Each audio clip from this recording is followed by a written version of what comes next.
Good afternoon, student. Today we are going to see the next expression, which is the expression for terminal velocity of the sphere falling through viscous fluid.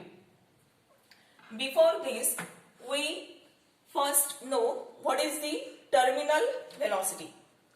It is the maximum velocity achieved by the body while falling through the viscous fluid. ज्यावेळेस एखादी body viscous fluid मध्ये enter करते त्यावेळेस त्या fluid मधून fall होत असताना जी कॉन्स्टंट मॅक्सिमम व्हेलॉसिटी अचीव करण्यात येते त्या व्हेलॉसिटीला म्हटले जाते terminal velocity. Now let us see how to find the expression for that terminal velocity. For that, consider the sphere falling through the viscous fluid. Here, this is the sphere of radius r and density rho. Rho is the density of the sphere, and that sphere is falling through the viscous liquid, and sigma is the density of that liquid. Now, when this sphere enters that liquid, two forces acts on the sphere. One is weight of the sphere, which is mg, and acting downward. And second force is upthrust plus viscous force. Upthrust plus viscous force. Both these two forces act in the upward direction. Upthrust plus viscous force acting upward. And due to these two forces, the net downward force acts on the body. Net downward force act on the body is equal to W means weight of the body, which is mg, minus u plus f.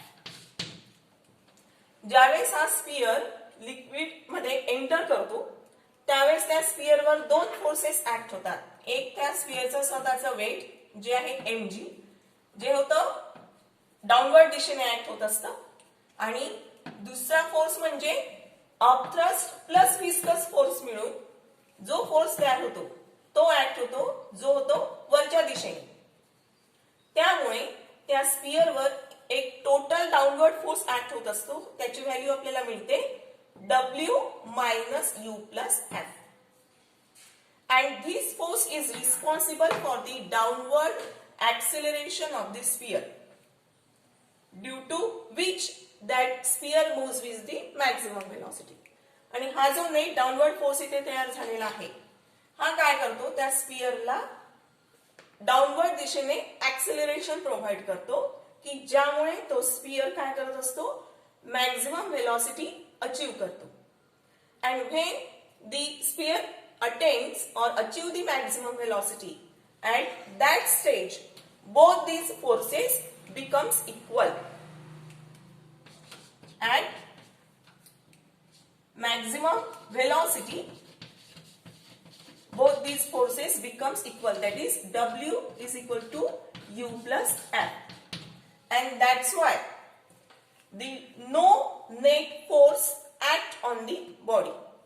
ज्यावेळेस हे दोन्ही forces एकत्र येतात एका स्टेजला, म्हणजे equal होतात, एकत्र नाही इक्वल होतात, त्यावेळेस त्या स्फियरवर डाऊनवर्ड किंवा जो नेट फोर्स असतो, total net force acting on the sphere becomes zero, कारण की दोन्ही फोर्सेस काय झालेले असतात, इक्वल झालेले असतात.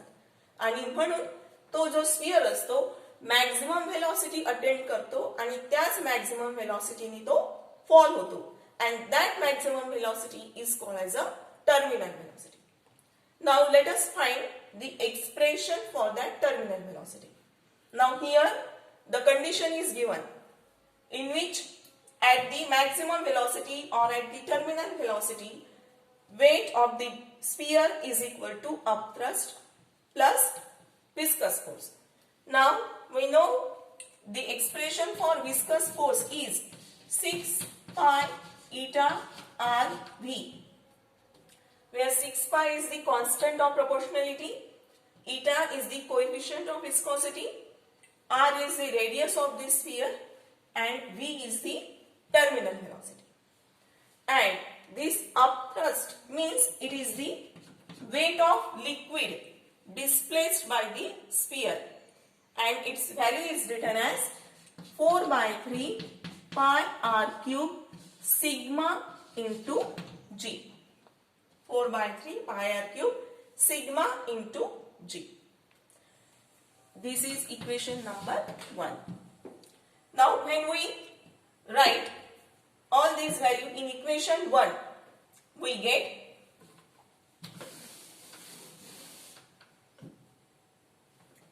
weight W is written as m into G is equal to upthrust is having value 4 by 3 pi r cube sigma into G plus viscous force having value 6 pi eta RV.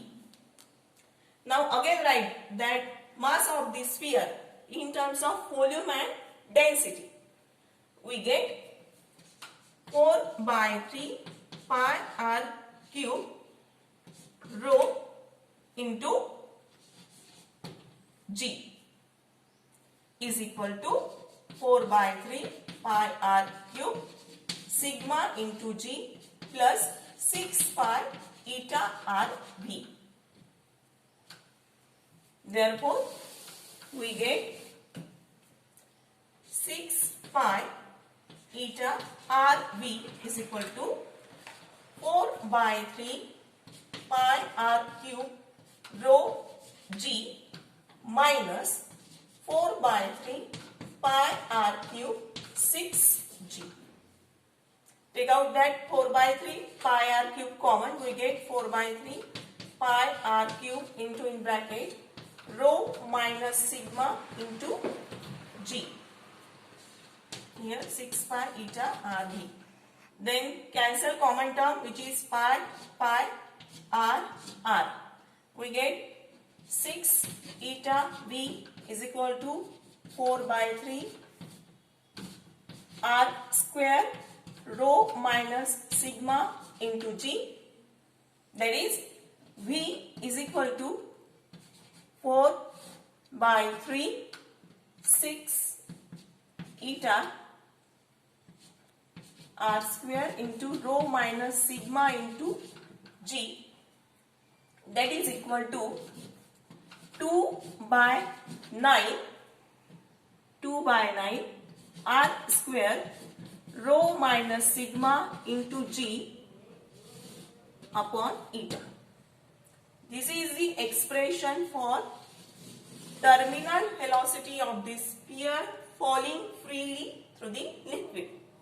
And again, from this equation we can write the expression for coefficient of viscosity, which is eta is equal to 2 by 9 r square rho minus sigma into G upon V.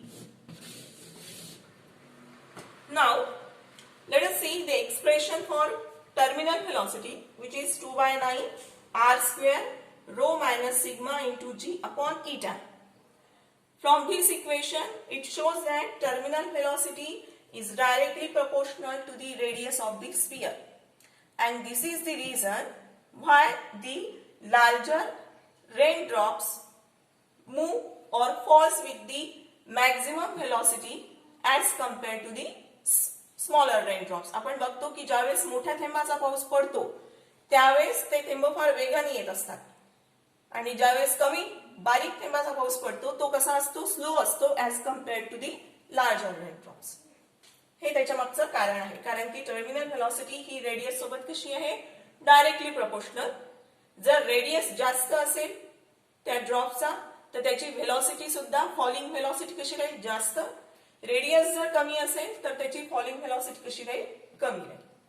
त्यानंतर again second is terminal velocity is inversely proportional to the coefficient of viscosity.